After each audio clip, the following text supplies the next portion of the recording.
मुखं करोति वाचालं पंगुं लंघयति गिरिं यत्कृपातमहं वन्दे श्रीगुरुं दीनतारिणं परमानन्दमाधवं श्रीचैतन्य ईश्वरम्।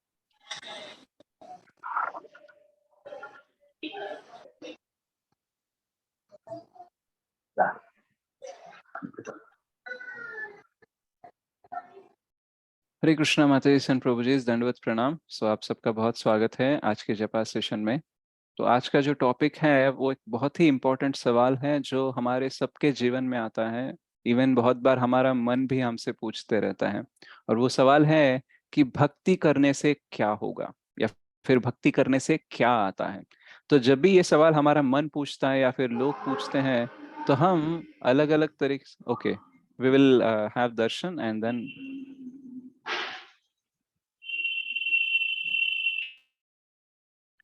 యా ప్రభు ఒకసారి అన్మ్యూట్ చేయండి గోవర్ధన్ ప్రభు. యా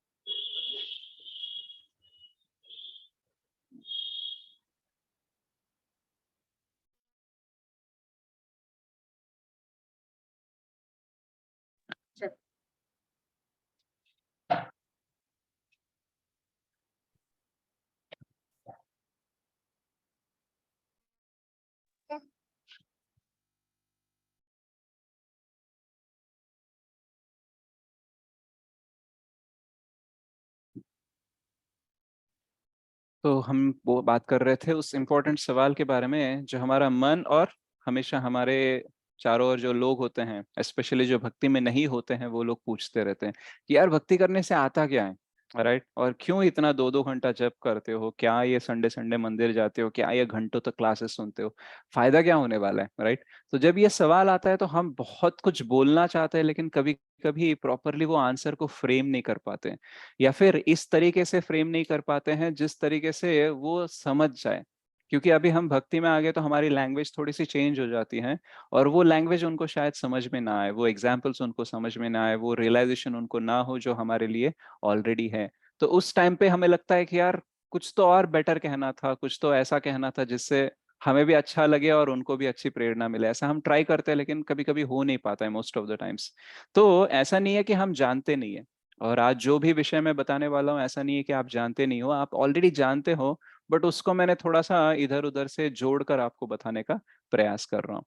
तो कोई भी अगर देखा जाए तो मनुष्य जीवन में या फिर किसी और जीवन में, पशु योनि में या फिर पक्षी योनि में, तो फर्क क्या होता है कि आहार निद्रा भय मैथुन ये तो सेम होता है, लेकिन इसके अलावा दो चीजें और हैं जो मनुष्य करता है, राइट? उसके लिए उसका जीवन होता है, वो है, एक है जीवन का उद्देश्य ढूंढते रहता है, जीवन का लक्ष्य क्या है ये ढूंढते रहता है। और दूसरा, उसको जो भी करता है ना उसमें उसको अर्थ चाहिए, he want some meaning. Okay, मैं क्यों कर रहा हूँ, ये वाला सवाल उसको रहता है। लेकिन जंतुओं को यानी पशु योनि में वो नहीं रहता है, उसको देखता है आहार निद्रा भय मैथुन हो रहा है, फैसिलिटीज मिल रहा है, बस काफी है, राइट? कभी एक जानवर अपने बच्चे को नहीं बोलता है कि देखो तुम्हारे जीवन का उद्देश्य होना चाहिए, तुम्हें बड़ा आदमी बनना चाहिए। ऐसा कोई नहीं बोलता है, वो सिर्फ सिखाते हैं कि देखो शिकार कैसे करना है, खाना कैसे करना है, बच्चे कैसे पैदा करना है, बस यही उसको सिखा देते हैं, एंड दैट इज ऑल। सो हमारे जीवन में एक मुख्य अवसर हमें मिलता है जो किसी और योनि में नहीं मिलता है। जब एक कुत्ता पैदा होता है, उसके मृत्यु के समय पे उसको हम कुत्ता ही बोलते हैं, राइट? अगर एक पक्षी होता है, उसके जन्म के समय पे उसको पक्षी बोलते हैं, उसके मृत्यु के समय पे भी हम बोलते हैं कि यार ये पक्षी मर गया, राइट? या फिर ये पक्षी जीवित हुआ है, पक्षी मर गया है। तो जो नाम से, जो पहचान से वो आता है जीवन में, उसके मृत्यु के समय पे वही पहचान होती है। लेकिन मानव जीवन अलग होता है, वो गोदास की तरह इस जगत में आता है, लेकिन वो गोस्वामी बन के इस जगत को छोड़ सकता है। वो एक आत्मा बनकर आ सकता है, लेकिन महात्मा बनकर जा सकता है, राइट? तो ये अवसर हमें मिलता है। तो एक्चुअल में हमारे जीवन में भले ही कोई व्यक्ति भक्ति में हो ना हो, लेकिन हर कोई बड़ा आदमी बनना चाहता है, हर कोई महान बनना चाहता है। अब महान बनने के तरीके अलग हो सकते हैं, उसकी परिभाषा अलग हो सकती है। किसी को लगता है कि देखो मैं अभी धनी व्यक्ति नहीं हूँ, मैं बहुत सारा धन एक बटोर लूंगा, इकट्ठा कर लूंगा, तो मैं धनवान बन जाऊंगा, और ये मेरे लिए महान बनना मतलब धनवान बनना। और किसी को लगता है कि मैं अगर कोई बड़ा सितारा बन गया है क्रिकेट में, किसी स्पोर्ट्स फील्ड में, या फिर बॉलीवुड में, टॉलीवुड में, इधर उधर, तो उसको लगेगा मैं एक महान आदमी बन गया। राइट। सो हर कोई महान बनना चाहता है। ओके। लेकिन उसकी परिभाषा अलग है, उसके तरीके अलग हैं। लेकिन भक्ति भी हमें महान बनाती है, लेकिन उस महानता का परिभाषा जो है वो बहुत ही अलग है और बहुत बेहतर है। राइट। तो इंग्लिश में महान को क्या बोलते हैं? ग्रेट बोलते हैं। तो भक्ति में हम क्या होते हैं? हम महान बनते हैं। ठीक है। और ये महान बनना मतलब कोई गर्व की, मतलब ऐसे प्राइड वाली या प्राउड वाली थिंग नहीं है, गर्व की बात या फिर अहंकार की बात नहीं है। वो ऐसा ग्रेट है जिससे सबको अच्छा लगेगा और हमें भी अच्छा लगेगा। राइट। तो वैसा वाला ग्रेट है, जो जगत कल्याण के लिए जो ग्रेट है, वो वाला ग्रेट हम बन सकते हैं। तो GREAT, इस एब्रीवेशन को हम एक एक वर्ड को लेकर आज हम उस महानता के बारे में चर्चा करेंगे। तो ताकि आप इस क्लास के बाद जब भी आपको सवाल आए कि भक्ति करने से क्या होता है, तो आपका सिंपल आंसर हो सकता है कि भक्ति करने से हम महान हो जाते हैं, हम स्पेशल बन जाते हैं, हम बड़े बन जाते हैं, हम समृद्ध हो जाते हैं। ऐसा आपको अंडरस्टैंडिंग आएगा और आप दूसरों को भी समझा सकते हो। तो फर्स्ट जी जो है वो है ग्रैटिट्यूड, यानी कृतज्ञता भाव जो है वो हमें बहुत बढ़ता है। कैसे बढ़ता है? क्योंकि जब हम भक्ति में आते हैं तब हमें पता लगने लगता है भगवत गीता भागवतम के थ्रू कि एक्चुअली हमारा तो कुछ नहीं है, सब कुछ तो भगवान का ही है। हम अपने आप के बलबूते पर सांस भी नहीं ले सकते। राइट। क्योंकि हम देखते हैं कि श्रीमद् भागवतम में जब सृष्टि की रचना होती है तो उस टाइम पे उसमें कोई चलन नहीं होते हैं। बहुत सारे श्लोक होते हैं जहाँ पे बोलते हैं ब्रह्मा जी की ये सृष्टि हो गई थी लेकिन ये कोई चलन नहीं है, इसका भी हो गया सृष्टि लेकिन इसमें भी कोई चलन नहीं है। लेकिन जब परमात्मा एंटर होते हैं, राइट, तब एक्चुअली सब में चलन आता है। अंडांतरस्थ परमाणु चयांतरस्थ, वो हर जगह पे जाते हैं, इसलिए उसमें चलन आता है। तो तब जाके हमें पता चलता है कि हमारे अंदर भी सांस चल रही है ना, वो भी परमात्मा की वजह से ही चल रही है। जो हवा हम ले रहे हैं, जो श्वास हम ले रहे हैं, उसमें भी जो हवा जा रही है वो भी हमारी नहीं है। जो पानी हम पी रहे हैं वो भी हमारा नहीं है। जो खाना हम खा रहे हैं उसको पचा भी रहे हैं भगवान। हम वैश्वानरो भूत्वा प्राणिना देहमाश्रिता प्राणापान समायुक्त पचम मन्यम चतुर्विधम। तो सब कुछ तो भगवान ही कर रहे हैं। राइट। तो सब कुछ भगवान कर रहे हैं, लेकिन ये अब तक हमको क्यों नहीं पता था? क्योंकि हमारे पास कोई भक्ति का ज्ञान नहीं था, कोई कृतज्ञता भावना थी ही नहीं। राइट। क्यों नहीं थी? क्योंकि पूरा जो जगत है हमें दौड़ाने लगा है उन चीजों के लिए जो हमारे पास नहीं है। हमेशा कोई एडवर्टाइजमेंट देखो, वो आपको वही चीज के बारे में याद दिलाएगा जो आपके पास नहीं है, और वो ऐसा याद दिलाएगा कि बोलेगा देखो इसके बिना तो तुम्हारा जीवन व्यर्थ है। अच्छा, तुम्हारे पास ये गाड़ी नहीं है, तुम्हारा जीवन व्यर्थ है। तुम्हारे पास ऐसा वाला घर नहीं है, राइट, घर हो तो ऐसा। आपका जो घर है वो घर ही नहीं है। राइट। घर हो तो हमारे अपार्टमेंट के जैसा, हमारे बिल्डर्स जो घर दे रहे हैं वही घर है। राइट। प्रोडक्ट हो तो हमारे जैसा, आपके पास जो है वो तो कुछ अर्थ ही नहीं है उसका। राइट। ऐसा कह कह कर लोग, हमारा मन, एडवर्टाइजमेंट, ये सब करके हमें यही चीज याद दिलाते हैं कि हमारे पास कुछ नहीं है, और हम दौड़ने लगते हैं हर चीज के पीछे और भूल जाते हैं कि सबसे मूल्यवान जो चीज है वो हमारे पास ऑलरेडी है, वो है हमारे परमात्मा। राइट। तो भले ही हम किसी भी योनि में हो, किसी भी स्तर पे हो जीवन में, परमात्मा हमारे साथ हमेशा रहते हैं, और अगर उनके साथ हम हैं, वो हमारे साथ हैं, तो किसी और चीज की आवश्यकता है ही नहीं। जो जो चीज की आवश्यकता है, जो हमारे बेसिक नीड्स है, वो तो कृष्ण देख ही लेंगे, वो परमात्मा देख ही लेंगे, ज्यादा टेंशन लेने की जरूरत नहीं है। लेकिन जब ये बात हमें समझ में नहीं आती है तो हम अलग अलग चीजों के पीछे दौड़ते हैं और हमारी शक्ति, हमारी ऊर्जा, हमारा टाइम, सब कुछ वेस्ट करते रहते हैं। राइट। तो भक्ति में आने से क्या हो जाता है? हमको ग्रैटिट्यूड फीलिंग बढ़ जाता है, क्योंकि हमें ज्ञान आ जाता है कि हम भगवान के ऊपर कितने निर्भर होते हैं। अच्छा, ये ज्ञान आने से हो क्या जाता है? हमारा बहुत टाइम, शक्ति, ऊर्जा, सब कुछ हमारा सेव होने लगता है, और वो हम अच्छी चीजों पे लगा सकते हैं, ना कि जो बकवास चीजें हैं, जो जरूरत नहीं है, जो मार्केट कर रहे हैं लोग, उसके ऊपर ना देकर हम जो सही में इम्पोर्टेंट है शास्त्रों के आधार पर, उस पे वो टाइम दे सकते हैं।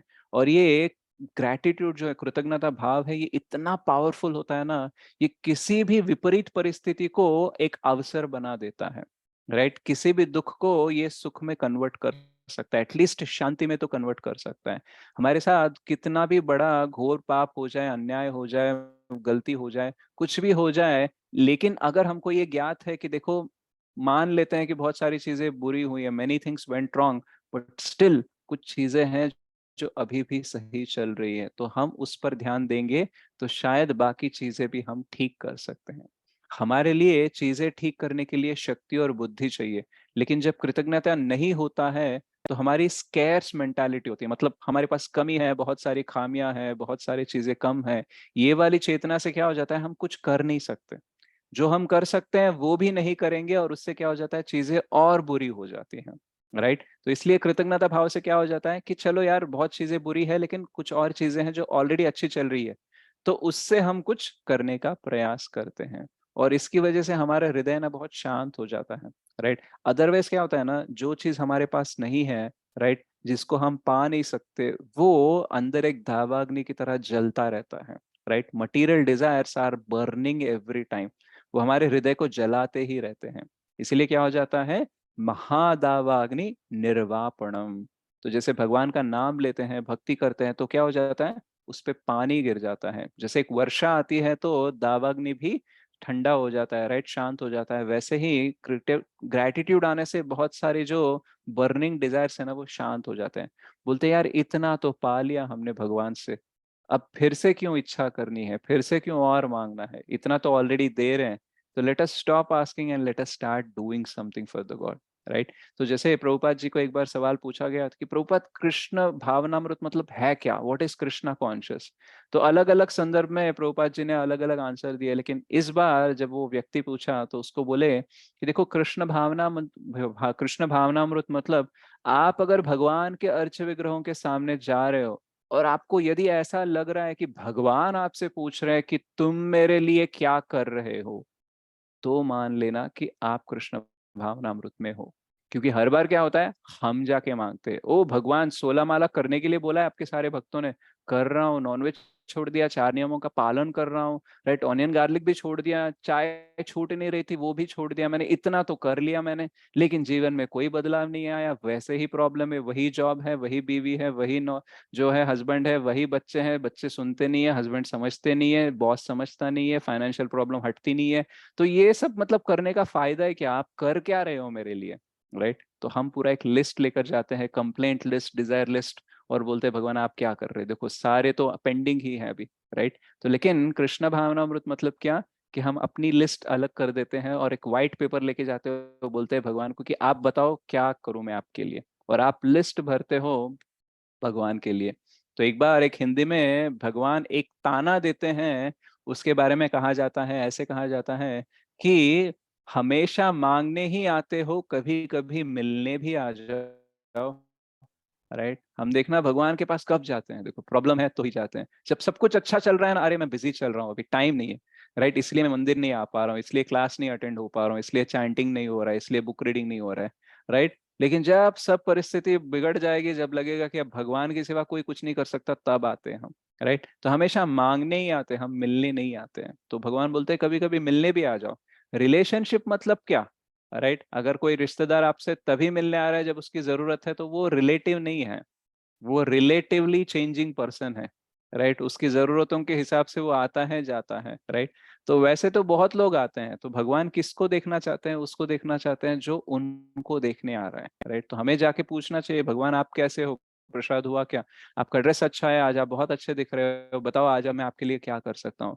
ऐसी भावना जब होगी ना, तब मान लेना हम कृष्ण कॉन्शियस है। और ये भावना कब आएगी, जब हम जान लेंगे कि हम भगवान के ऊपर पूर्ण तरह से निर्भर हैं, भले हम जाने ना जाने, भगवान ही हमें सब कुछ दे रहे हैं, उनकी वजह से ही सब कुछ चल रहा है। तो और ये जानने के बाद कृतज्ञता भाव बढ़ता है, और हम अपने जीवन को साइड में रख के भगवान के लिए कुछ करना चाहते हैं, ऐसी भावना आ जाती है, और उससे क्या हो जाता है, बाकी सारी चीजें ऑटोमेटिकली सेट हो जाती हैं, राइट? सो चैतन्य चरितामृत में कहा था एक उल्लेख कि श्रद्धा शब्द विश्वासे कहे सुदृढ़ निश्चय, कृष्ण भक्ति कैले सर्व कर्म कृत हुए, राइट? तो भगवान का काम जब हम करते हैं, भगवान की जब सेवा करते हैं ना, तो बाकी सारे काम ऑटोमेटिकली हो जाते हैं। जब बाकी सारे काम ऑटोमेटिकली हो जा रहे हैं, कृष्ण हमें जो करवाना चाहते हैं वो कर रहे हैं, तो फिर टेंशन ही नहीं है। राइट। तो क्या हो जाता है, भक्ति में आने से ग्रेटिट्यूड बहुत बढ़ जाता है। और हम देखते हैं कि ये भगवान दूसरों को नहीं बोल रहे हैं कि ग्रेटिट्यूड दिखाना चाहिए, खुद कितना ग्रेटिट्यूड दिखाते हैं ये भी हम जान सकते हैं। जैसे सुदामा गए थे कृष्ण से मिलने के लिए, वो कुछ मांगने के लिए नहीं गए थे, वो मिलने गए थे, लेकिन उनकी पत्नी ने बोला कि जाओ, कृष्ण तुम्हारे मित्र हैं, हमारी जो परिस्थिति है इतनी दुस्थिति है, उससे वो निकाल सकते हैं, ऐश्वर्य दे सकते हैं। राइट, वो तो द्वारकाधीश है, तो जाके पूछो ना। तो फिर उन्हें लगा कि ठीक है, अभी बीवी बोल रही है, राइट, मेरे को इच्छा नहीं है, लेकिन उसके लिए तो एटलीस्ट मैं जाके मिल के आता हूँ। राइट। तो जब वो गए तो वहां पे द्वारपालक जो थे उन्होंने रोक दिया था, उनका वेशभाषा पूरा देखकर उन्होंने सोच लिया कि ये तो कुछ ऐश्वर्य मांगने आया होगा, अब कृष्ण को क्यों डिस्टर्ब करें, जो भी छोटा मोटा है हम खुद ही दे देते हैं ना। तो वो बोलते हैं सुदामा को कि मांगो तुम्हें जो चाहिए हम दे देंगे, देखो कुछ कपड़े चाहिए क्या, कुछ थोड़ा सा सोने के सिक्के चाहिए, कुछ धन चाहिए, हम दे देंगे यार, कृष्ण को जाके मिलने की क्या जरूरत है। बट कृष्ण से वो मिलने जा रहे थे, मांगने नहीं जा रहे थे, इसलिए कितना भी प्रलोभन आया वो ना बोले।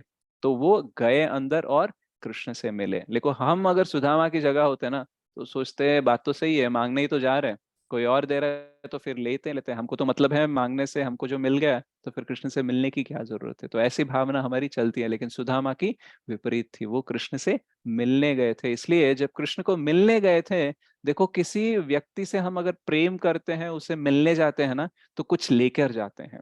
राइट। तो वैसे ही सुदामा क्या लेकर गए थे, उनके पास तो खाने के लिए भी कुछ नहीं था, लेकिन कृष्ण के लिए वो कुछ थोड़ा सा पोहा लेके गए थे। राइट। जो वो भी कैसे एक कपड़े में लपेट कर लेके गए थे, क्योंकि उनका कुछ पैकेज भी उतना अच्छा नहीं था, तो वो थोड़ा सा लेके गए। लेकिन जब उन्होंने कृष्ण का ऐश्वर्य देखा, उनको लगा कि अरे बाप रे, ये तो बहुत छोटी चीज है और उतना साफ सुथरा भी नहीं है, नहीं दूंगा। तो कृष्ण जब पूछते हैं क्या लाए हो, तो वो झिझकते रहते हैं कि दो कि नहीं, लेकिन कृष्ण तो सर्व अंतर्यामी है, उनको पता है कि वो क्या लेके आए हैं। तो फिर वो खुद ही उनसे ले लेते हैं, और जैसे जैसे वो एक एक निवाला डालते रहते हैं अपने मुंह में, वैसे वैसे सुदामा का ऐश्वर्य बढ़ने लगता है उसके घर के पास में।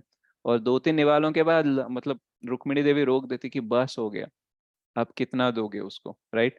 तो फिर कृष्ण, ऐसे आचार्य हमारे बोलते हैं, कृष्ण की भावना ऐसी थी कि एक्चुअली भक्त जो भी मेरे लिए करता है ना, उसके बदले में मैं उसको हजारों लाखों करोड़ों गुना रिटर्न में देता हूँ।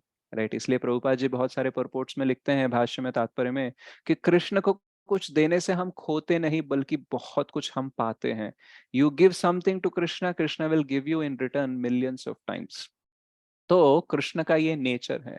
तो यहाँ पे सुदामा कुछ दे रहे हैं, तो कृष्ण भी पलट के कुछ और देना चाहते हैं, लेकिन वो दे नहीं पा रहे उसको उतना। क्यों नहीं? क्योंकि वो बोलते हैं देखो, अगर सुदामा अपनी कोई चीज मुझे देता तो उसके लाखों गुना मैं उसको वापस दे देता। लेकिन प्रॉब्लम ये है कि सुदामा ने मुझे अपनी कोई चीज नहीं दी, बल्कि मेरे लिए उसने तो कहीं और से उधार मांग कर, किसी से मतलब भिक्षा लेकर, मतलब क्या बोलते हो आप, बोरो करके वो लेके आए मेरे लिए। अब देखो, उसने तो मुझे वो चीज दी जो उसकी नहीं है, तो इसकी भरपाई करने के लिए, उसको पलट कर उसको ग्रेटिट्यूड दिखाने के लिए मुझे वो देना होगा जो मेरा नहीं है। बट अब क्या करूं, प्रॉब्लम ये है, अहम सर्वस्य प्रभावो मत्तः सर्वम प्रवर्तते, सब कुछ तो मेरा ही है। तो मैं एक्चुअली कैसे दिखा पाऊंगा मैं अपना ग्रेटिट्यूड कुछ और देकर, क्योंकि सब कुछ तो मेरा ही है। तो मैं कभी भी इसको पलट के अपना ग्रेटिट्यूड कंप्लीटली नहीं दिखा पाऊंगा, कंप्लीटली उसको मैं रेसिप्रोकेट नहीं कर पाऊंगा, ऐसे भगवान सोच रहे हैं। राइट। मतलब उन्होंने थोड़ा सा दिया तो भगवान इतना सोच रहे हैं, और हम भगवान से इतना कुछ तो लेते हैं, लेकिन उनके बारे में सोचते भी नहीं पलट कर कुछ देने का, हमेशा मांगने की ही इच्छा रखते हैं। तो एक्चुअली ग्रेटिट्यूड में क्या होता है, हमारी भावना अपने लिए कम होकर भगवान के लिए बढ़ जाती है। हम देखते हैं कि देखो यार, बहुत ले लिया, आप कृष्ण के लिए कुछ करते हैं। ऐसा नहीं है कि कृष्ण के पास कुछ नहीं है, सब कुछ है उनके पास, लेकिन फिर भी हम करना चाहते हैं। जैसे बच्चा अपने हाथ से जब बड़ा हो जाता है, अपने हाथ से खा सकता है, लेकिन माता उसको खिलाना चाहती है अपने हाथों से। क्यों? क्योंकि वो प्रेम है, इसलिए नहीं खिलाती है कि वो उसको खाना नहीं आता है, इसलिए खिलाती है क्योंकि प्रेम है। तो वैसे ही भक्त क्या सोचता है, ऐसा नहीं है कि भगवान के पास कुछ नहीं है और मैं कर दूंगा तो ही ऐड हो जाएगा। भगवान के पास सब कुछ है, लेकिन मेरी संतुष्टि के लिए, मैं उनके लिए कुछ करना चाहता हूँ, राइट? उससे अगर उन्हें अच्छा लगेगा तो that will be very nice for me. तो ऐसी कृतज्ञता भावना हम में बढ़ जाती है और इससे क्या हो जाता है, मन बहुत शांत हो जाता है, प्रसन्न हो जाता है। या आत्मा सुप्रसिद्धति, जब हम भगवान के लिए कुछ करते हैं, राइट, अहेतु की अप्रतिहता, तो हमारे अंदर एक सेटिस्फैक्शन आ जाता है ग्रेटिट्यूड से। ये है जी। अब आर है रेजिलियंस या रिनंसिएशन और रिनंसिएशन। तो रेजिलियंस मतलब जो हमारी स्थिति के नीचे हम चला जाते हैं, मतलब जीवन में आप कितना भी प्लान कर लो, कितना भी हार्ड वर्क कर लो, कितना भी अच्छा करने का प्रयास करो, कभी कभी हताश होना ही पड़ता है, राइट? कभी कभी हारना पड़ता है। भगवान ही अजित हैं जो कभी नहीं हारते हैं, लेकिन हम हमेशा कभी जीतते हैं तो कभी हारते हैं। तो हार जीत लगी रहती है, कभी कभी हमारे साथ अन्याय होता है, बहुत बुरा होता है।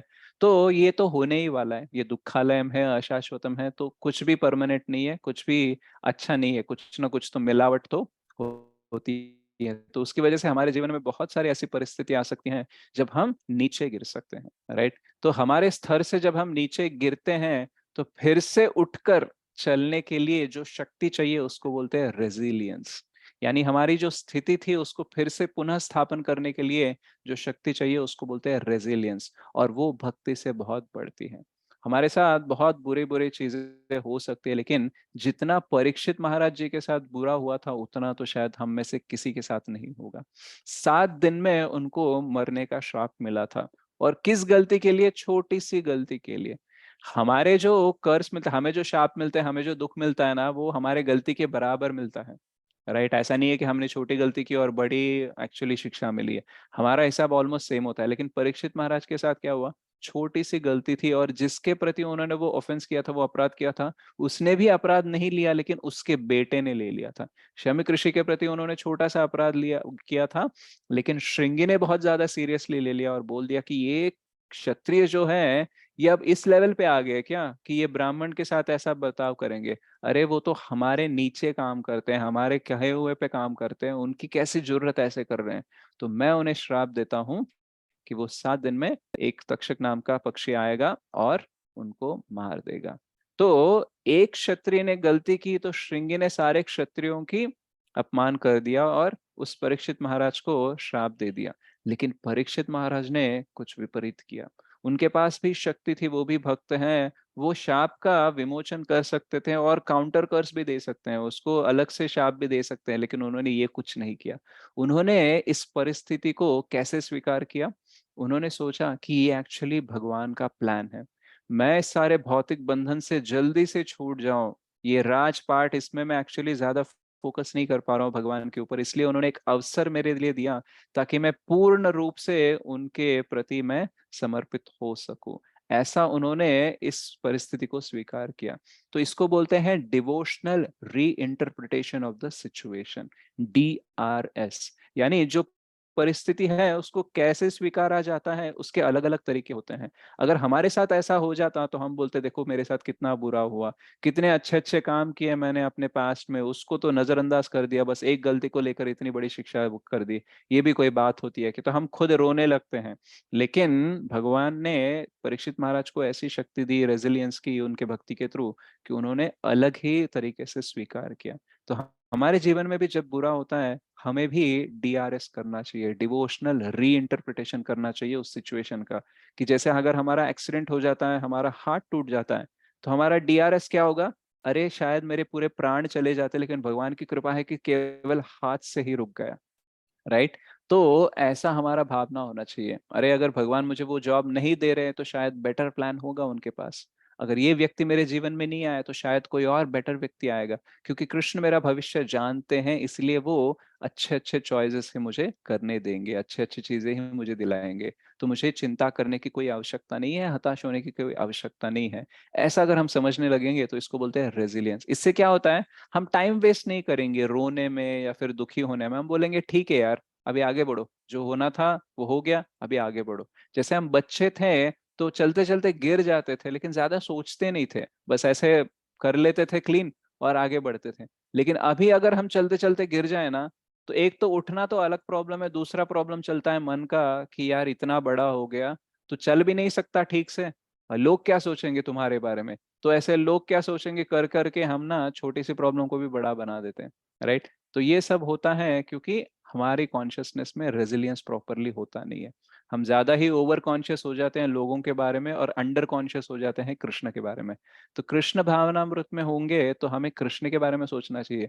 हम तो कितने गिरे हुए आदमी हैं, तो एक बार गिर गए तो फिर क्या हो गया, प्रॉब्लम क्या है, कुछ नहीं है। Already we are fallen souls and we have fallen on physically, right. We are already fallen soul on our consciousness, Krishna is still trying to lift अस।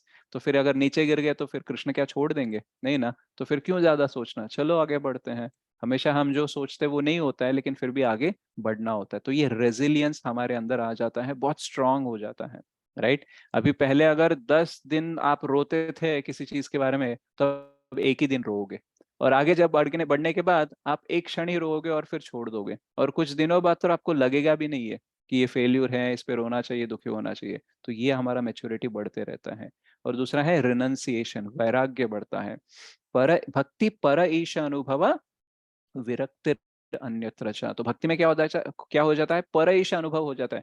भगवान का स्पर्श हो जाता है हमें, उनका नाम लेने से उनकी अनुभूति होने लगती है। तो बाकी सारे एक्सपीरियंसेस ना एकदम मतलब तुच्छ लगने लगते हैं। अभी क्या हो रहा है, जब हमारा परईश अनुभव नहीं होता है तो भौतिक चीजों में बहुत रुचि रहती है, हमें लगता है अरे ये एंटरटेनिंग है, ये इंटरेस्टिंग है। लेकिन जैसे जैसे भक्ति में आगे बढ़ते हैं ना, हमको ऐसा लगने लगता है यार कैसे तुच्छ चीजों में मैं टाइम वेस्ट करता था। इससे तो अच्छा है मैं कुछ कथा सुन लूं, इससे अच्छा है मैं कीर्तन कर लूं, इससे अच्छा है मैं भगवान का अर्चो विग्रह का दर्शन कर लूं। ऐसे अपने चॉइसेस बढ़ते रहते हैं और बाकी भौतिक चीजों में हमारी विरक्ति होती है, यानी आसक्ति कम हो जाती है। Attachment to physical things will come down, material things will come down and attachment to Krishna will increase. तो इससे क्या हो जाता है, हम चीजों के पीछे भागना छोड़ देते हैं। हम बोलते हैं देखो यार, पता है कि अच्छी जॉब लग जाएगी तो पैसा ज्यादा आएगा, लेकिन भक्ति के लिए टाइम नहीं मिलेगा। तो ये जॉब उतनी अच्छी नहीं है, लेकिन पैसे कम भी है, लेकिन भक्ति करने का तो समय मिल रहा है ना। तो ठीक है, मैं बड़ा ऑफर छोड़ देता हूँ, राइट। तो प्रलोभन करने के लिए माया देवी हमें बहुत सारे भौतिक स्तर पर मतलब उद्गम होने के लिए बहुत सारे अवसर देंगी, लेकिन रिनंसिएशन हम में बहुत होगा। इसलिए हम क्या करते हैं, उसको साइड में रख देते हैं, क्योंकि हमको पता है कि भौतिक स्तर पर कितना भी हम उद्गम उच्च स्तर पर चले जाए, लेकिन अगर वो हमारे भक्ति के लिए विपरीत हो रहा है, राइट, अनुकूल नहीं है, तो हमें वो लेना नहीं चाहिए। तो हम रिनंसिएशन में जाते हैं, राइट। आप देखना 4-5 साल पहले जब आप भक्ति में नहीं थे, या फिर 4-5 महीने पहले भी, या फिर आप जब आगे जाओगे 5 साल बाद, तब पलट कर देख लेना, आपकी जो लिस्ट है ना, वो लंबी थी भक्ति में आने से पहले कि मुझे ये चाहिए, ये चाहिए, इतना चाहिए, उतना चाहिए। लेकिन अभी धीरे धीरे से कम होता जाएगा। जो जरूरतें हैं उसका लिस्ट बढ़ेगा, वो ठीक है। लेकिन जो जरूरत की तरह दिख रही है लेकिन जरूरत नहीं है, राइट, वो वाला लिस्ट कम हो जाएगा। So your basic needs maybe it can increase, okay, maybe if you want to do bhakti, अभी और भक्ति करने तो कुछ और साधन चाहिए, उसके लिए वो लिस्ट बढ़ा लो, चलेगा। लेकिन सिर्फ इंद्र तृप्ति के लिए जो जो चाहिए थे ना, वो वाली लिस्ट आपकी कम हो जाएगी। और जैसे जैसे वो कम हो जाएगी, क्या हो जाएगा, आप शांत हो जाओगे। देखो मेरे को इतना करना ही नहीं है, राइट, इतने में मेरे को संतुष्ट होकर भक्ति ये करना है, तो ऑटोमेटिकली आप शांत हो जाओगे और आराम से आप भक्ति कर पाओगे। तो रिनंसिएशन आपका बढ़ेगा। कोई आपको बोलेगा अरे यार 2 घंटे जब करने से अच्छा है मैं एक पार्ट टाइम जॉब दिलवा देता हूँ, 1-2 हजार आप ज्यादा कमा लोगे, या फिर 10-20 हजार ज्यादा कमा लोगे। तो हम बोलेंगे कि यार 10-20 हजार कमा के भी मरने के बाद मैं थोड़ी ना लेके जाने वाला हूँ, राइट। और इतना जो कमा रहा हूँ उसका भी ठीक तरीके से उपयोग नहीं कर पा रहा हूँ। ज्यादा कमाऊंगा तो और ज्यादा इंद्र तृप्ति करने की इच्छा बढ़ गई, तो इच्छा बढ़ गई तो पैसा भी है, तो फिर उसी इच्छाओं को मैं पूर्ण करने में लग जाऊंगा। तो ये प्रलोभन में नहीं जाना है। ठीक है, 2 घंटे मिल रहे हैं, फ्री टाइम मिल रहा है, तो मैं थोड़ा सा क्लास सुन लेता हूँ। प्रभुपाद जी के जो बुक्स पढ़ने के लिए मिनिमम 5 से 10 साल लगेंगे आपको, एवरीडे अगर 1 से 2 घंटा दोगे। तो अगर आपके पास एक्स्ट्रा टाइम है तो कम टाइम में उसको कंप्लीट करने का प्रयास करेंगे ना हम, राइट। तो अगर टाइम मिल रहा है तो भक्ति में लगाने का ज्यादा प्रयास करेंगे, क्योंकि वैराग्य बढ़ जाता है हमारा। और उसके बाद है एनलाइटनमेंट, ई। सो एनलाइटनमेंट यानी ज्ञानोदय हो जाना, ज्ञान वर्धन हो जाना। उससे क्या हो जाता है, हमें चीजें दिखने लगती हैं, राइट। अभी आप अगर बाहर झांक कर देखो तो आप देख सकते हो किसने किस रंग का कपड़ा पहना है, किस वस्तु का क्या रंग है, किस बिल्डिंग का क्या रंग है। लेकिन जैसे ही शाम होते जाएगी, सूर्यास्त हो जाएगा, अगर कोई पावर नहीं है वहां पे, लाइट या ट्यूबलाइट कुछ नहीं है, तो आपको सब एक ही रंग में दिखाई देगा, वो है ब्लैक। तो आपको कोई फर्क नजर नहीं आएगा, सब कुछ काला ही दिखेगा। वैसे ही हमारे जीवन में इतना अंधकार है, हमारी आंखें इतनी बंद है कि हमको एक्चुअली सब एक जैसे ही दिखते हैं।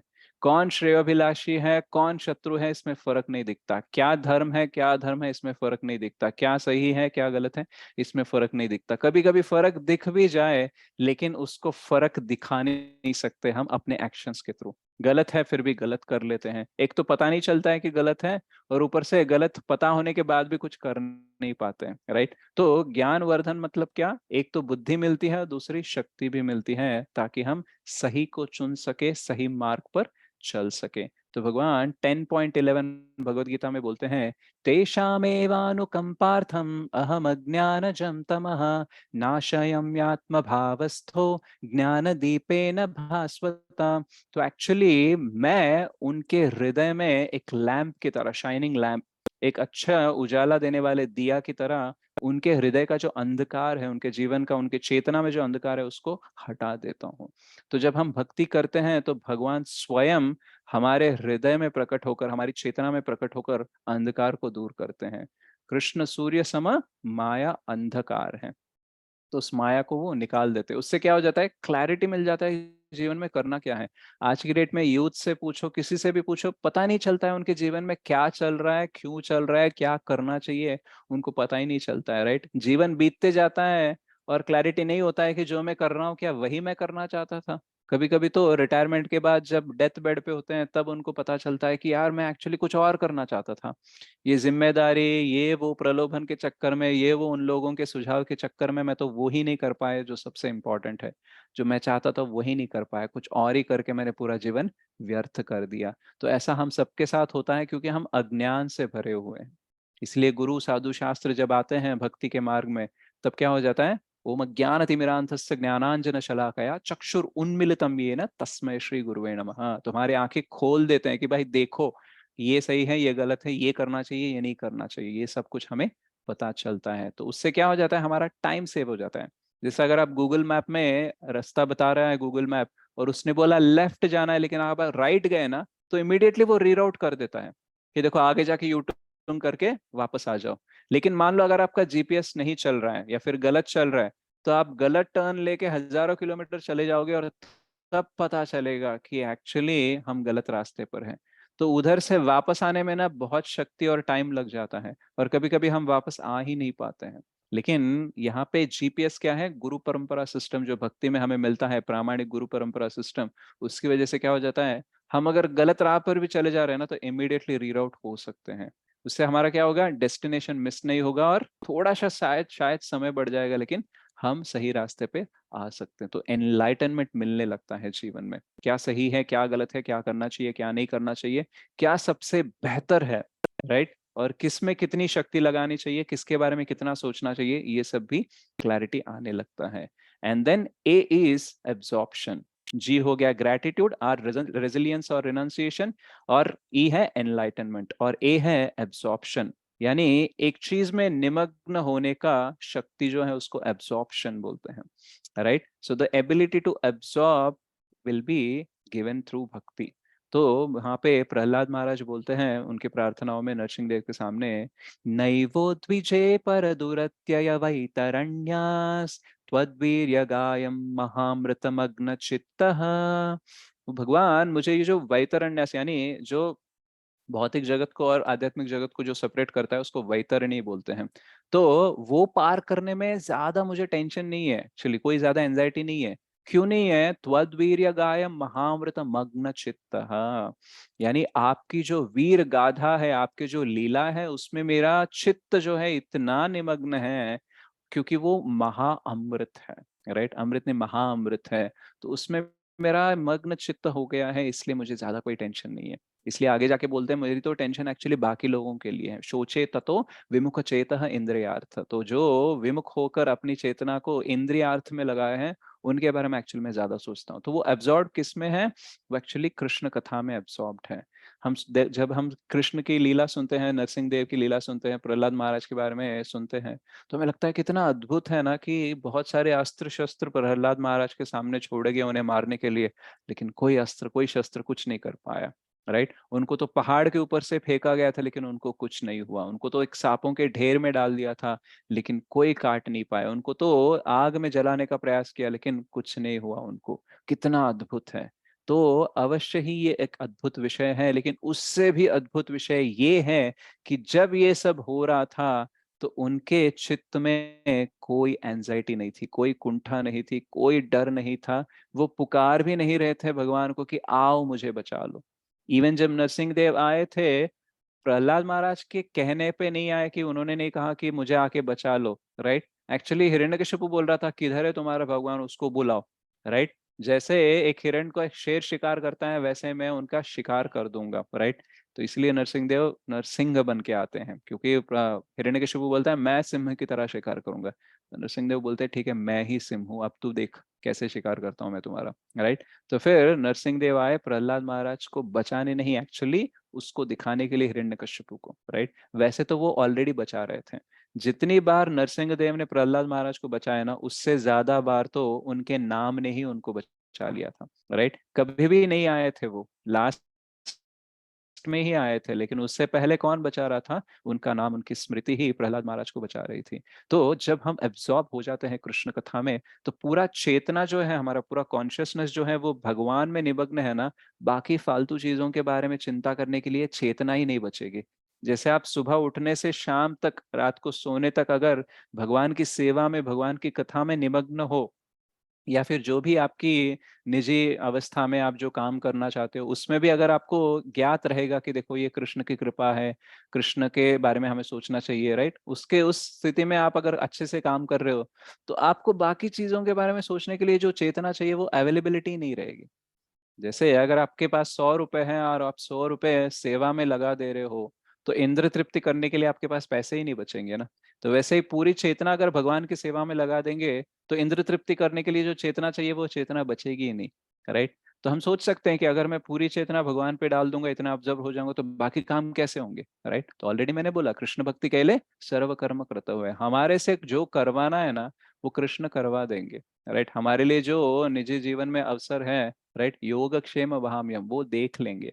राइट? आप जॉब भी कर रहे हो, किसी भी स्थान पे हो, आप अगर कृष्ण कथा में मग्न हो जाओगे, राइट, ब्रह्मा जी बोलते हैं 10वें स्कंद में कि स्थिति स्थान गतो, मतलब जहां पे भी आप हो उधर से अगर आप कृष्ण कथा सुनकर उसमें अब्जॉर्व होते हो, तब भी आपका जीवन परफेक्ट हो सकता है। सब कुछ त्यागने की जरूरत नहीं है, बस भोग करने की, इंद्र तृप्त करने के विचार जो है वो त्याग दो, बाकी जो है वो कृष्ण देख लेंगे। सो कृष्ण भक्ति करने से बाकी सारी चीजें ऑटोमेटिकली सेट राइट हो जाएंगी। तो जब सेट राइट हो ही रहे हैं तो फिर चिंता करने की क्या जरूरत है? Let me put all my consciousness into Krishna only. तो एब्जॉर्प्शन हमारा बढ़ता है, और उस एब्जॉर्प्शन से क्या हो जाता है? हम शांत हो जाते हैं। देखो बच्चे जो होते हैं, छोटे बच्चे, वो हमेशा शांत रहते हैं। अब वो अलग बात है, उनको कुछ नहीं मिलता है तो थोड़ा सा रोते हैं, कुछ पढ़ते हैं, बट बैकग्राउंड में एक शांति रहती है कि जो भी मुझे चाहिए ना मेरे माता पिता दे देंगे मुझे। राइट? तो इसलिए वो ज्यादा डरता नहीं है, वो ज्यादा कुछ मतलब एंजाइटी में नहीं रहता है। लेकिन वही फीलिंग अगर हमको है भगवान के प्रति, तो हमारी भी एंजाइटी कम हो जाएगी। हम भी सोचने लगेंगे कि देखो Krishna is there to take care of everything, let me do what I can do, what I can not do Krishna will do. जो मैं कर सकता हूँ वो मैं करूंगा, और जो मैं नहीं कर सकता हूँ वो कृष्ण देख लेंगे ना, चिंता करने की क्या आवश्यकता है। राइट? ऐसे सोच के हम आराम से आगे बढ़ते रहेंगे। तो ये एक चीज होती है एब्जॉर्प्शन। अब लास्ट वाली चीज है ट्रांसेंडेंस या फिर ट्रांसफर। सो ट्रांसेंडेंस यानी ये जो तीन गुण है, रजो तमो और सत्व गुण, राइट, इन गुणों से हम बंधी हो जाते हैं, लेकिन भगवान की भक्ति करने से क्या हो जाता है? इससे विमुक्त हो जाते हैं, गुणातीत हो जाते हैं, शुद्ध सत्व या फिर प्योर गुडनेस पे हम चले जाते हैं। और उससे क्या हो जाता है? हम इस भौतिक जगत से आध्यात्मिक जगत का ट्रांसफर हमें मिल जाता है। So we transcend the modes and we go to the pure goodness and we transfer ourself from the material world to the spiritual world. तो ये होता है, अगर जी अच्छे से हो गया, आर अच्छे से हो गया, ई अच्छे से हो गया, ए अच्छे से हो गया, तो टी ऑटोमेटिकली होना है। इवन भौतिक जगत में रहकर भी हम वैकुंठ में रह सकते हैं। हमारे सबके जीवन में, मतलब आप मान लो कोई भी है जीव, राइट, वो भक्ति में है या नहीं है, कोई भी मनुष्य, उसको एक इच्छा तो रहती है कि देखो यार मेरी लाइफ ना प्रॉब्लम फ्री होनी चाहिए। कुंठा नहीं होनी चाहिए, एंजाइटी नहीं होनी चाहिए, ये स्ट्रेस नहीं होना चाहिए, डिप्रेशन, ये प्रेशर, ओ माय गॉड, ये नहीं होना चाहिए। ऐसा सबकी इच्छा होती है। बोलने के लिए बोल देते हैं लोग, देखो यार प्रॉब्लम्स नहीं होंगे तो चैलेंजिंग कैसी होगी लाइफ, उतार चढ़ाव तो होते हैं, कभी खुशी कभी गम, ऐसे बहुत सारी बातें बोलते हैं। लेकिन ठीक तरीके से आप पूछो ना, तो सबकी यही इच्छा होती है कि मेरे को प्रॉब्लम फ्री लाइफ चाहिए। भले वो माने ना माने, कहे ना कहे, ये सबकी इच्छा होती है। क्यों होती है? क्योंकि हम उस प्रॉब्लम फ्री लाइफ से यहाँ पे आए हैं। वैकुंठ से हम आए हैं, गोलोक से हम आए हैं, इसीलिए हमको उसकी याद आती है, तभी जाके इच्छा होती है कि प्रॉब्लम फ्री लाइफ चाहिए। तो हम कुंठा में कभी नहीं थे, हम वैकुंठ में थे, लेकिन वैकुंठ से कुंठा में आ गए, तो अब वैकुंठ की याद आने लगी, इसलिए ऐसी इच्छा हम प्रकट करते हैं। तो इसलिए भक्ति से क्या हो जाता है, हम कुंठा से उभर कर वैकुंठ पहुंच सकते हैं, इस भूलोक से हम गोलोक पहुंच सकते हैं। तो ये होता है भक्ति से। और हम श्रील प्रभुपाद जी के बारे में जब हम बात करते हैं, why he is so great, because he is always grateful. वो हमेशा ग्रेटिट्यूड दिखाते थे। जब 108 मंदिर की स्थापना हो गई, इतना कुछ प्रचार प्रसार हो रहा था, तब लोग बोलते थे कि प्रभुपाद जी आपने तो बहुत कुछ किया है, राइट, आपने तो बहुत महान काम किया है। तो प्रभुपाद जी बोलते हैं, एक्चुअली मैं तो एक वृद्ध अवस्था में जो व्यक्ति होता है वैसे ही हूँ, I am just an old man. Actually ये सारे जो लड़के लड़कियां हैं ना, इन सब ने एक्चुअली बहुत मेहनत की है, इनकी वजह से ही ये सब कुछ हुआ है, अदरवाइज मैं अकेले क्या कर सकता हूँ। कभी कभी और भी बोलते हैं कि एक्चुअली मैं ग्रेट नहीं हूँ, मेरे गुरु महाराज ग्रेट हैं। जैसे महान व्यक्ति के संग में आकर दूसरा जो व्यक्ति है, जो संग में आया है महान व्यक्ति के, वो भी महान दिखने लगता है। जैसे सूर्य के संग में आकर चंद्रमा भी वितरण दे, मतलब चंद्रिका हो जाता है, चंद्रिका देने लगता है। जो लाइट देने लगता है वो एक्चुअली खुद का नहीं होता है, वो मूनलाइट खुद का नहीं होता है, सन का जो रिफ्लेक्शन है उसकी वजह से वो मूनलाइट आता है, राइट। तो वैसे ही मेरा कुछ नहीं है, मैं गुरु महाराज के संग में था, उनकी वाणी का संग कर रहा था, उनके आज्ञा को पालन कर रहा था, इसलिए मैं ग्रेट दिख रहा हूँ, बट एक्चुअली वही ग्रेट है। तो इतने ग्रेटिट्यूड दिखाते हैं वो अपने गुरु महाराज के लिए, और जो भी उनके भक्त हैं और जिन्होंने भी उनकी सेवा की है, उनका जो मिशन है उसमें कंट्रीब्यूट किया है, उस सबके लिए ग्रेटिट्यूड दिखाते हैं, राइट। और रेजिलियंस, तो लगभग 40 साल से ऊपर उन्होंने भारत देश में प्रचार किया था, लेकिन उतना रिजल्ट नहीं आया। लेकिन फिर भी उन्होंने कंटिन्यू किया, कितने भी बार उनको हताश होना पड़ा, लेकिन वो निराशा हताश नहीं हुए, वो आगे ही बढ़ते गए। इवन प्रभुपाद जी बोलते हैं एक परपोर्ट में कि a devotee may be perplexed but he is never discouraged. मतलब एक डिवोटी कंफ्यूजन में रह सकता है कि ये करूँ या ऐसे करूँ या वैसे करूँ, ऐसे कंफ्यूजन में रह सकता है, लेकिन कभी नहीं बोलेगा कि नहीं करनी यार मुझे सेवा। He'll never be discouraged. He may not have clarity कि क्या करना है, बट हमेशा इच्छा रहती है कि भगवान के लिए कुछ करूं, राइट। तो उसको बोलते हैं रेजिलियंस, कि कुछ भी हो जाए, मुझे जो करना है वो मुझे करने के लिए अलग अलग साधन ढूंढने होंगे, अलग अलग अवसर ढूंढने होंगे।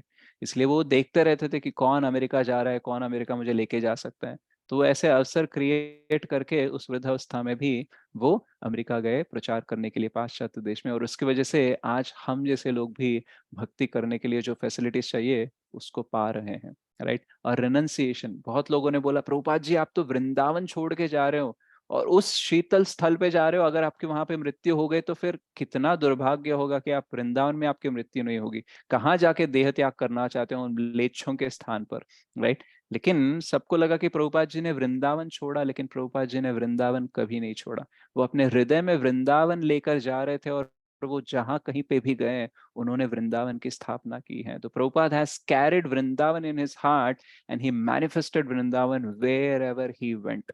पहले तो एक ही वृंदावन था मथुरा के पास, लेकिन अब देखना हर इस्कॉन मंदिर जहाँ पे भक्ति प्रचार सब कुछ अच्छे से होता है, वो कोई वृंदावन या वैकुंठ से कम नहीं है। और ये प्रभुपाद जी की विशेष कृपा है, राइट। और ई का एनलाइटनमेंट, प्रभुपाद जी को कितना क्लैरिटी था कि क्या करना चाहिए क्या नहीं करना चाहिए। मतलब वो साइंटिस्ट से बात करते हैं उनको भी हरा देते हैं, डॉक्टर से बात करते हैं उनको भी हरा देते हैं, नॉर्मल कोई अगर एथिस्ट आता है उसको भी हरा देते हैं। ऐसे कितने आर्गुमेंट्स तो वो जीतते थे, और कितना उनको मैनेजमेंट में ज्ञान था, राइट। कितना उन्होंने स्थापना करने के टाइम पे डीलिंग्स कैसे किए थे। आप अगर श्रील प्रभुपाद लीलामृत पढ़ोगे तो आपको पता चलेगा कि प्रभुपाद जी को सब कुछ पता था, राइट। तो भगवान की कृपा थी, और उनकी भक्ति की विशेषता है कि उनका इतना कनेक्शन स्ट्रांग था कि जैसे कृष्ण को सब पता है, वैसे ही प्रभुपाद जी को भी सब कुछ पता है। हालांकि टाइम थोड़ा सा अलग अलग हुआ होगा, लेकिन वो सब भी हमारे लिए है। प्रभुपाद जी को अगर कहीं पे फेल्योर मिला है, उसके बाद में सक्सेस मिला, लेकिन ये गैप में जो हुआ है वो हमारे लिए सीखने के लिए। कृष्ण चाहते तो प्रभुपाद जी का पूरा मूवमेंट एकदम से फ्लरिश कर देते फ्रॉम द फर्स्ट मोमेंट, लेकिन हम क्या सीखते उससे, राइट? तो ये सब कुछ हमारे लिए है। प्रभुपाद जी का स्ट्रगल प्रभुपाद जी के लिए नहीं था, वो हमारे लिए था, कि अगर वो इस अवस्था में ऐसे बिहेव कर सकते हैं तो हम अपनी जो अवस्था है उतनी तो रेंज में नहीं है, लेकिन हम भी अच्छे से बिहेव कर सकते हैं। तो बहुत कुछ सीखने के लिए प्रभुपाद जी का स्ट्रगल था। तो उनका जो एनलाइटनमेंट है उन्होंने अपने तक ही नहीं रखा, पूरे विश्व भर में फैला दिया। इसकी वजह से आज भी हमारे अंदर भी थोड़ी सी एनलाइटनमेंट हो रही है, राइट? और उनका एब्जॉर्प्शन, कोई भी कितना भी इश्यू चल रहा होगा, जो वो काम कर रहे हैं वो उसी में प्रॉपरली रहते थे। अगर वो कृष्ण कथा कर रहे हैं तो फिर मैनेजमेंट की बातें उनके इस दिमाग में आके डिस्टर्ब नहीं करेगी। हमारा कैसा है, एक इश्यू चल रहा है तो वो इश्यू हर जगह पे रिफ्लेक्ट होगा, राइट? काम में आएगा, हमारे डीलिंग्स में आएगा, हर जगह पे गुस्सा कहीं का कहीं और निकालते रहते हैं हम, राइट? लेकिन उनका एब्जॉर्प्शन इतना करेक्ट था कि वो कौन सा इश्यू डील कर रहे हैं वो इस इश्यू में डील करेंगे। और वो कभी चिंतित भी होते हैं तो कृष्ण के लिए चिंतित होते थे, लेकिन अपने लिए कभी नहीं थे, राइट? उनकी जो पूर्ण चेतना थी वो कृष्ण में ही स्थित थी, भले ही वो मैनेजमेंट हो, कंस्ट्रक्शन हो, अकाउंट्स हो, या फिर प्रीचिंग हो, सब कुछ में चिंता उनकी सिर्फ कृष्ण के लिए ही है। एक बार एक विषय होता है कि श्रील जयप्रकाश स्वामी महाराज एक बार प्रभुपाद जी से पूछते हैं कि प्रभुपाद जी, मेरी ना चैंटिंग ठीक तरीके से नहीं हो रही। एक तो आपने ये मायापुर डेवलप करने के लिए बोल दिया, ये कंस्ट्रक्शन का, लेबर का इश्यू उधर है, ये वो इश्यू वो इश्यू, ये सोच सोच कर इतनी एंजाइटी हो रही है ना, मेरा जब ठीक से नहीं हो रहा है। तो फिर प्रभुपाद जी बोलते हैं, that same anxiety will take you to Krishna. बोलते हैं कि ये जो तुम्हारी चिंता हो रही है ना, यही चिंता जो कृष्ण के लिए हो रही है, यही तुम्हें कृष्ण के पास लेके जाएगी। तो जो भक्त होता है ना, उसमें भी चिंता होती है, लेकिन वो अपने लिए नहीं होती, कृष्ण के लिए होती है, क्योंकि उसका पूरा जो चेतना है वो कृष्ण में ही स्थित है, राइट? तो ऐसे प्रभुपाद जी ने हमें दिखाया, और इसलिए प्रभुपाद जी ही ऑलवेज ट्रांसेंडेड। कुछ भी हो, बॉडीली कंडीशन कुछ भी हो, लेकिन वो गुणातीत ही दिखते थे, राइट? क्योंकि आप देखना, 2 हार्ट अटैक्स के बाद कौन जाके प्रचार करके आएगा? हमको थोड़ा बुखार हो जाता है, हम क्लास अटेंड नहीं करते। प्रभुपाद जी को 2 हार्ट अटैक आ गए थे, लेकिन प्रचार करके आए, राइट? तो वो हमेशा transcend the modes of material nature. अपने विचारों से वो कभी नीचे नहीं गए, अपने शरीर की अवस्था से नीचे नहीं गए, राइट? वो है कि हमें दिखाने के लिए एक एंड होना चाहिए, इसलिए वो यहाँ से चले गए, अदरवाइज पता नहीं मतलब कितना आगे और जाते हैं, राइट? तो ये सब लीला है, उसके थ्रू हम GREAT, प्रभुपाद जी को ग्रेट समझते हैं। और प्रभुपाद जी ऐसा नहीं है कि वो खुद ग्रेट हैं और हमें सिर्फ उनका गुणगान करने के लिए छोड़ दिया, नहीं। वो बोले कि मैं तुम्हें प्रोसेस देता हूँ जिससे तुम भी ग्रेट बन सकते हो। प्रभुपाद जी बोलते हैं, when you serve the great you will also become great. जब आप एक महान व्यक्ति की सेवा करते हो तो आप भी महान हो जाते हो। और सबसे महान व्यक्ति कौन है? वो कृष्ण है। तो उनकी हम अगर सेवा करेंगे, भक्ति मतलब क्या है? Devotional service. तो कृष्ण की भक्ति करेंगे तो कृष्ण महान है, इसलिए हम भी ऑटोमेटिकली महान हो जाते हैं। तो भक्ति करने से क्या होता है? जीव या फिर मनुष्य महान बन जाता है, राइट? और ऐसा महान बन जाता है जिससे दूसरों को भी प्रेरणा मिलती है महान बनने के लिए, और लोग अपनाने लगते हैं उस व्यक्ति को। कभी कभी कोई व्यक्ति महान हो जाता है तो घमंडी हो जाता है, तो उस व्यक्ति तिरस्कार किया जाता है उसका, कि अरे बहुत घमंडी है, उसके पास मत जाओ। लेकिन ये ऐसी महानता है कि लोग आपको अपनाना चाहते हैं और वो आपकी तरह बनना चाहते हैं। तो ऐसी महानता आपको भक्ति दे सकती है। तो आगे जाके कभी आपको सवाल है, आपके मन पूछे कि भक्ति से क्या होता है, तो स्ट्रेट आंसर, भक्ति से महान हो सकता हूँ। और मन को बोलना, तुम्हारी वजह से ना मैं केवल हीन हो सकता हूँ लेकिन महान नहीं हो सकता। तो अगर मुझको तुम महान कर सकते हो तो मैं तुम्हारी बात सुनूंगा, अगर नहीं कर सकते ना तो मुझे कृष्ण की बात सुनने दो, उनकी सेवा करने दो। अगर कोई व्यक्ति आके आपको इन्फ्लुएंस कर रहा है कि यार भक्ति मत करो, तो उसको पूछने का, क्या तुम मुझे महान बना सकते हो, राइट? तो मैं तुम्हारी बात सुनूंगा। अगर नहीं बना सकते ना तो मुझे डिस्टर्ब मत करो, राइट? तो we have to have our own shield. हमारा अपना अपना कवच होना चाहिए, ताकि हम अपने मन से और जो हमें नीचे खींचने की प्रयास कर रहे हैं वैसे लोगों से हम दूर रह सके और अपने भक्ति में अग्रसर हो सके। ओके? तो आई विश कि आप सब लोग महान बने और आपकी कृपा मुझ पर भी रखे, ताकि मैं भी अच्छा सा कुछ कर सकूं। So thank you very much. Hare Krishna. Srila Prabhupada की जय। श्रीमद् भगवद गीता की जय। श्रीमद् भागवतम की जय। निताई गौर प्रेमानंदे।